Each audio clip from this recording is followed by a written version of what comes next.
Hello champs, so continuing with our video series on CA Foundation Accounting related videos, हम बात कर रहे हैं इन्वेंट्रीज चैप्टर की। अगर आपने पुराने वीडियोस नहीं देखे तो please go and watch them, क्योंकि उसी से आपको ये चीज़ें समझ में आएंगी। तो हम बात कर रहे थे कि जो इन्वेंट्री होती है, जो क्लोजिंग स्टॉक होता है, उसे हम वैल्यू करते हैं कॉस्ट या नेट रियलाइजेबल वैल्यू पे, जो भी कम होता है as per the concept of prudence या फिर कंजर्वेटिज्म।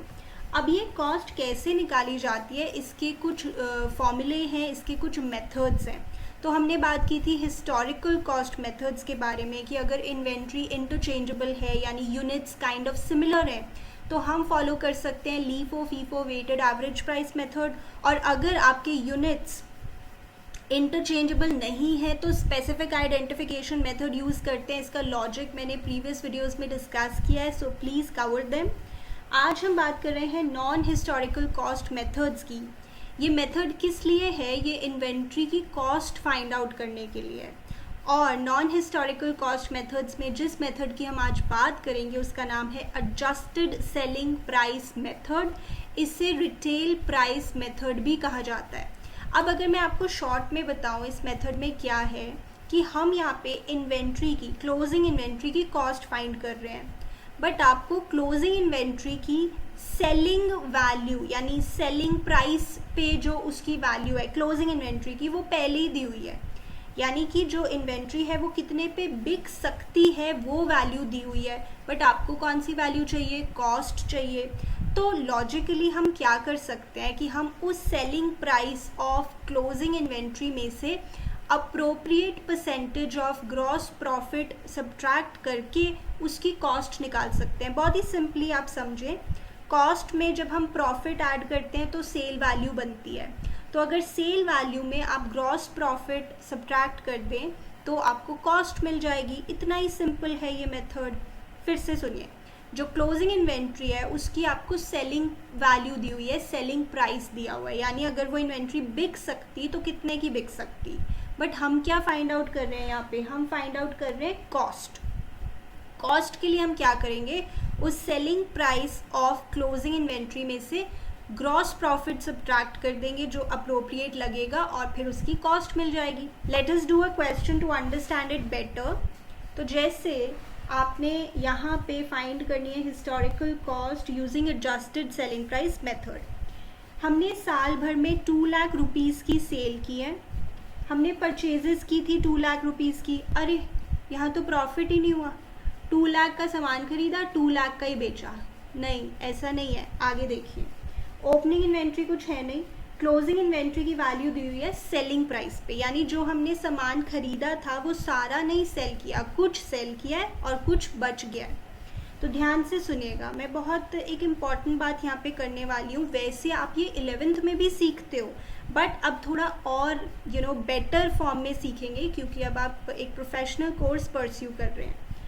तो जैसे मान लीजिए आप यहाँ पे हमें यूनिट्स नहीं पता कि हमने कितनी खरीदी और कितनी बेची। ओके, तो यहाँ पे हमने 2 लाख रुपीज़ का सामान खरीदा है, जिसमें से कुछ सेल हो गया 2 लाख का और कुछ बच गया है जो सेल हो सकता है 50,000 का, बट वो सेल हुआ नहीं है, पर सेल हो सकता है 50,000 का।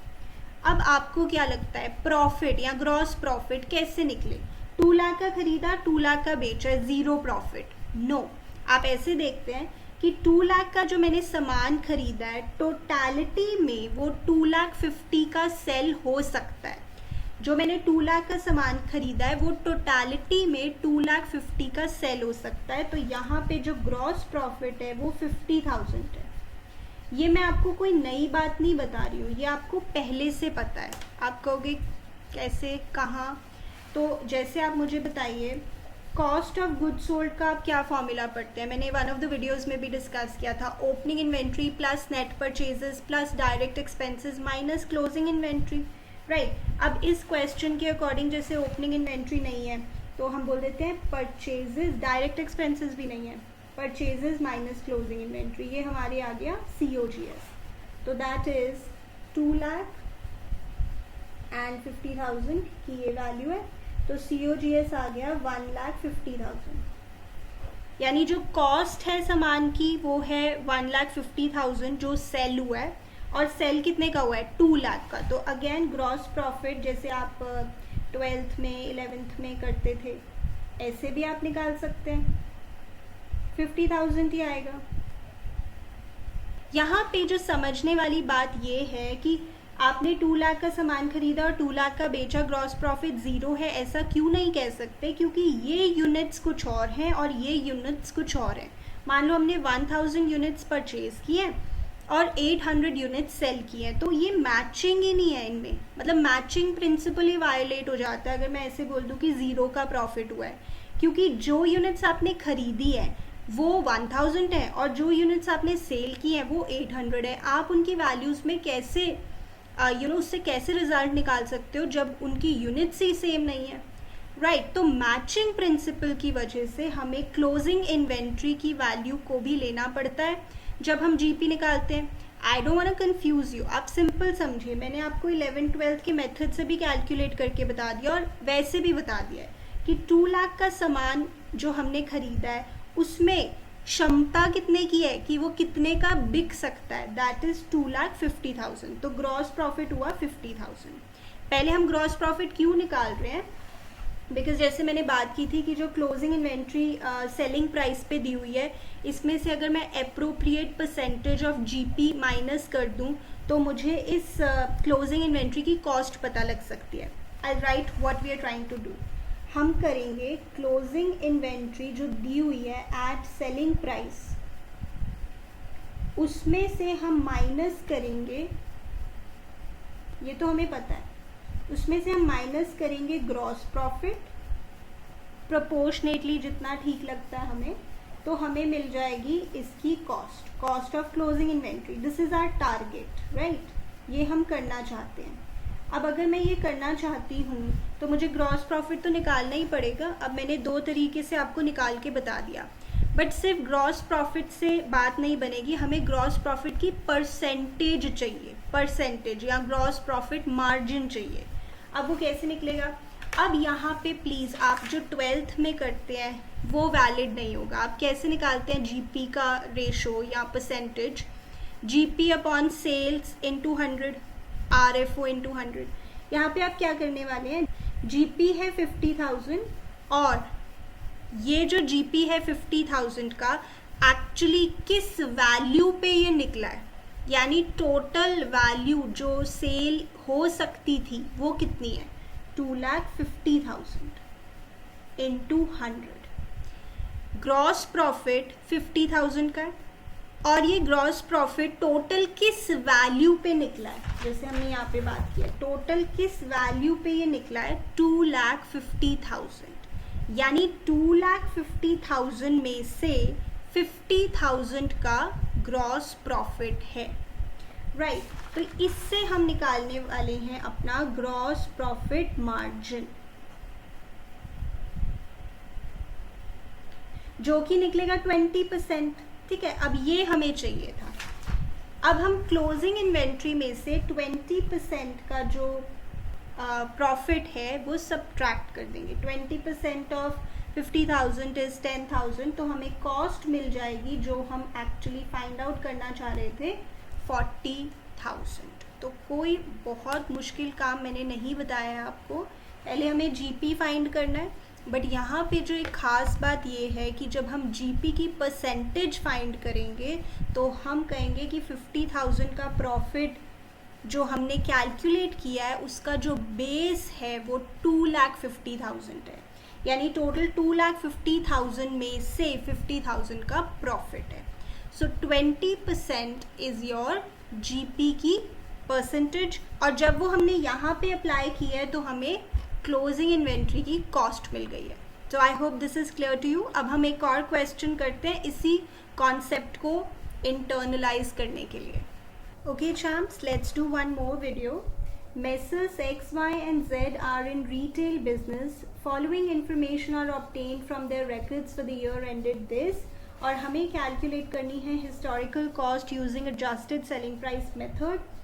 Goods received from suppliers 15,75,500 का हमने सामान खरीदा है, बट ध्यान दीजिए अभी हमें ट्रेड डिस्काउंट और सेल्स टैक्स की भी बातें करनी है, और उसकी पैकिंग एंड ट्रांसपोर्टेशन चार्जेस हैं 87,500। तो ये सब हम ऐड या सब्ट्रैक्ट डिपेंडिंग ऑन, जैसे डिस्काउंट है तो सब्ट्रैक्ट करेंगे, सेल्स टैक्स को ऐड करेंगे जो हमने उसको पे किया है सप्लायर को, और पैकिंग एंड ट्रांसपोर्टेशन चार्जेस को भी ऐड करेंगे, तब जाके हमें ये पता लगेगा कि टोटल हमने सामान कितने का ख़रीदा है। फिर सेल्स ड्यूरिंग द ईयर 22,45,500 की सेल हुई है, और जो सामान बच गया है उसका सेल प्राइस भी दिया हुआ है 2,35,000। अब ध्यान दीजिएगा, जो सामान सेल हो सकता है टोटल वो इतने का है, हुआ कितना है दैट इज 22,45,500, बट हो कितने का सकता है टोटल सेल, तो उसके लिए हम इन दोनों को ऐड करेंगे। तो जो हमने सामान खरीदा है उसके दो पार्ट्स हो गए, कुछ सेल हो गया और कुछ बच गया, ठीक है। तो जो क्लोजिंग इन्वेंट्री है उसकी भी आपको सेलिंग प्राइस दिया हुआ है, यानी कि टोटल इस सामान में कैपेसिटी थी इतना सेल हो जाने की, इतने रुपए में, तो इससे हम अपना ग्रॉस प्रॉफिट मार्जिन निकालेंगे। चैम्प्स, ये क्वेश्चन भी मैंने मॉड्यूल से पिक किया है, so please go and check out this question. तो अब हम देखते हैं यहाँ पे परचेजेस की वैल्यू कैसे निकलेगी। So goods received from suppliers, हमने जो टोटल सामान हम उनसे लेके आए हैं उसकी वैल्यू लिख देते हैं 15,75,500। फिर ऑफ कोर्स इस पे हमें ट्रेड डिस्काउंट मिला होगा, क्योंकि उस पे लिखा था सब्जेक्ट टू ट्रेड डिस्काउंट, यानी अभी हमें ट्रेड डिस्काउंट सब्ट्रैक्ट करना है, विच वाज 3%।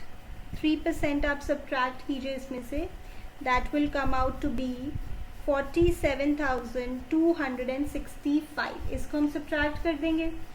अब हमारे वैल्यू आ गई है 15,28,235 रुपीज़। अब हम इसमें सेल्स टैक्स ऐड करेंगे, क्योंकि वो भी हम उसको पे करके आए हैं, सेल्स टैक्स या GST at the rate of 11%। तो इसका आप 11% फाइंड आउट कीजिए, this will come out to be 1,68,106 rupees, right. अब हमारी ये इसकी वैल्यू आ गई है 16,96,341। आप मेरे साथ प्लीज़ कैलकुलेट कीजिए। अब फिर हम इसको सामान को लेके आए हैं अपने फैक्ट्री तक, सो पैकिंग एंड ट्रांसपोर्टेशन चार्जेस भी हम इसमें ऐड करेंगे। तो हमारे तक पहुंचने के लिए इसमें ये सब खर्चे हुए हैं, right. Packing and transportation charges. Champs, इस बात पे मैंने और डिस्कशन करनी है कि यहाँ पे हमने कौन कौन से एक्सपेंसेस को ऐड करना है। तो अभी मैंने एक बात बोली, गोडाउन तक पहुँचने के लिए, मेरे गोडाउन तक पहुँचने के लिए बीच में जितने भी खर्चे किए हैं उन सबको हमने यहाँ पे कंसिडर करना है। इसके बारे में हम और बात करेंगे, ऑलराइट। तो ये वैल्यू आ जाएगी 17,83,841, यानी टोटल जो सामान मेरे पास पहुंचा है उसकी वर्थ हो गई है 17,83,841। अब इसमें क्षमता कितने की है बिकने की, इसमें से कुछ सेल हुआ है कुछ सेल नहीं हुआ, बट इन टोटलिटी इसमें जो क्षमता है बिकने की वो है कि इसमें से जो सेल्स हो गई हैं 22,45,500 की, और जो सेल नहीं हुआ क्लोजिंग इन्वेंट्री बट उसका सेलिंग प्राइस हमें पता है, यानी वो बिक सकता है 2,35,000 में। तो इसमें क्षमता है सेल होने की टोटल 24,80,500, और ये खरीदा कितने का, इतने का। तो इससे हमारा निकल जाएगा ग्रॉस प्रॉफिट। ग्रॉस प्रॉफिट जैसे हमने पिछले क्वेश्चन में भी किया था, 6,96,659, राइट। यानी कि टोटल जो सामान सेल हो सकता है उसकी सेलिंग वैल्यू है 24,80,500, और वो सामान खरीदा था या उसकी कॉस्ट थी मेरे तक पहुंचने तक 17,83,841। अब ये ग्रॉस प्रॉफिट का हमें क्या निकालना है, मार्जिन यानी परसेंटेज। ग्रॉस प्रॉफिट मार्जिन निकालने के लिए ध्यान दीजिएगा, ग्रॉस प्रॉफिट की वैल्यू तो हमने लिख दी 6,96,659, पर ये बेस क्या इसका, ये ग्रॉस प्रॉफिट किस में से निकला है, that is this complete value which is 24,80,500। तो इसका जो परसेंटेज कैलकुलेट हुआ है दैट इज़ 28.09%। अब आप बताइए इस परसेंटेज का हमने करना क्या है। हमने क्लोजिंग इन्वेंट्री की जो सेलिंग प्राइस वाली वैल्यू दी हुई है उसमें से जीपी माइनस करना है और क्लोजिंग इन्वेंट्री की कॉस्ट फाइंड आउट करनी है। That is what our target is, right. So the last step is कि हम selling price of closing inventory में से which is given to us 2,35,000, yes, और उसमें से हम जीपी माइनस कर देंगे। पूरा जीपी थोड़ी माइनस करोगे, इस पे परसेंटेज को अप्लाई करोगे। 28.09% इस पे अप्लाई करके दैट विल बी 66,012 रुपीज़, और ये हमारे कॉस्ट निकल जाएगी क्लोजिंग इन्वेंट्री की, and that is what we are trying to do. वही तो हम निकालने की कोशिश कर रहे हैं। That will be 1,68,988 rupees, right. So इस तरह के क्वेश्चंस की अब आप प्रैक्टिस कीजिए और फिर हम इस चैप्टर को कंप्लीट करेंगे, स्टॉक टेकिंग की कुछ बातें करेंगे and we will cover this chapter completely.